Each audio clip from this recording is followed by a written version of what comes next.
I have family here from Rhode Island. And anyone else here from Rhode Island? Good, because that would be the entire state here. And that would be disastrous. God forbid something happened of a terrorist nature. The headlines would read, a bunch of comics dead, and 50% of Rhode Island. If you guys are not familiar with the state, I would like to give you a little quick context by way of an interaction I had with one of said relatives. I was helping her move a couch one day, and we're driving down some interstate in Rhode Island, and I noticed right on my left was Wiener-Rama, which is a drive-in hot dog place. Shortly after we passed Wiener-Rama, I noticed a second drive-in hot dog place whose name I can't remember. Doesn't matter though, that's pretty weird. Two hot dog places like within a block of each other when I've never seen another drive-in hot dog place. So I turn to my aunt and I say, that's pretty weird, what's with all the hot dog places here? And she says, without looking away from the road, weenies are big here. And then for effect, I guess, weenies are big here. So, let that be known, Rhode Island is the big weenie state. That will lay the tracks nicely for my next little bit. Anyone here like pornography? Yes, honesty, I appreciate that. I don't buy a lot of pornography, there's really no reason to with the internet. But if I ever needed to buy some pornography, I'll tell you where I would go, and that would be 125th Street in Harlem, my friends. They have the best selection of pornography known to man. It's not just any kind of niche porno, it's just the range of the titles will blow your mind. One I saw last weekend that I was tempted to pick up was, and I'm going to say the title all at once and we'll go into it. All That As Volume 6, Live from Butt Heaven. All That As, a delightfully clever play on all that jazz. Volume 6. No one told me about the first 5. I'm going to have to go pick those up and complete my collection. But then the best part, by far, not only is this recorded porno, this is live. And where is it coming from? Butt heaven. I like the idea that someone put enough thought into this to create some kind of mythological structure where there is a butt heaven and a streaming video cam from it. It does, of course, beg the question, if there is a butt heaven, is there a butt hell?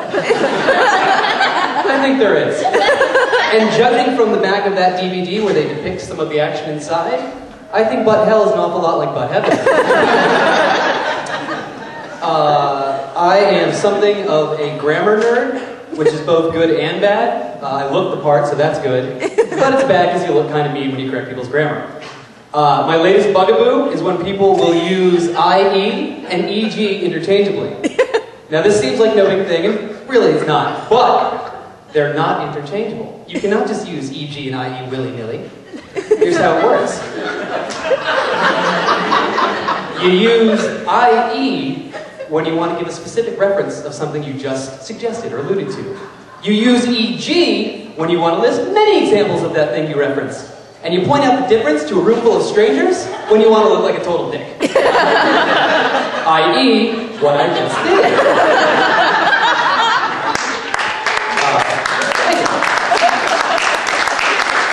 So, I have quit smoking 9 months ago. I have not had one cigarette, which I'm pretty happy about. You guys don't know to stop and get ready to kill Morris. Yeah, you lose money with me not smoking. What blows my mind about quitting smoking is there's all these aids available to help you. You know, you have the commit lozenge and the patch. The craziest way to quit by far, though, is to go into resources provided by the tobacco companies. Have you guys seen these ads on TV and on the internet? Philip Morris, the maker of Marlboro, Marlboro, and all that jazz, we want to help you quit. We have the resources to get you through it. And that's just mind-blowing to me. Why on earth would you do that? The company that got you hooked now will push you away from their product. In my mind, this is the same thing as joining Alcoholics Anonymous and making your sponsor Jack Daniels. You know? Imagine it, you have a rough day at work. God, I gotta start drinking again, I gotta start drinking again. Oh, I got a sponsor, I can call them, thank God. So you dial up on the phone. Hey Jack, it's me. I had a terrible day. I'm sitting here looking at you. I am really tempted to drink. What should I do? Go for it. You're the boss. What I would like to see, but you never will, is to see companies that do traditionally good things, to see them promoting really terrible activities, you know? Like, I want to see a television ad by the Walt Disney Company. The Walt Disney Company invites you to drop acid.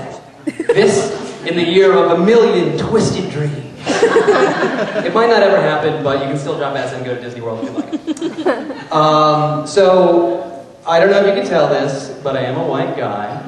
I come from Connecticut, which is the whitest state in the Union. We're not proud of that, it's just a fact. It's just how it is. I have done my best to move away from Connecticut, to come into the big city. I mentioned Harlem 125th Street. I'm not just referencing that for kicks, I do happen to live in Harlem. The problem is, when I have family coming to visit me in Harlem. Now, many white people in Connecticut are not comfortable surrounded by non-white people. Gotta be white to make Connecticut people feel comfortable. My brother and I both live in the city. My brother, for a while, lived in the Bronx. So when my father, who's a very good man, and many of you know him,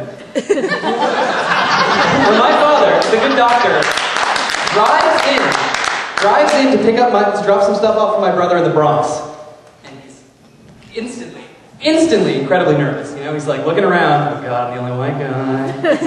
So he says to my brother, as he's parking the car outside of my brother's South Bronx apartment, Matthew, is it okay for me to leave the car parked here?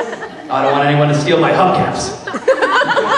No, Dad, it's just wrong. I mean, I haven't taken the pulse of the South Bronx community, but the market for stolen Subaru Impreza rims, not very good. And it's also just not fair in general. When I go back home to visit him in Connecticut, you know, I don't say to him, hey Dad, is it safe for me to hang out here? I don't want to turn into a waspy pussy. Guys, I'm going to leave on that note. Thank you so much for your time.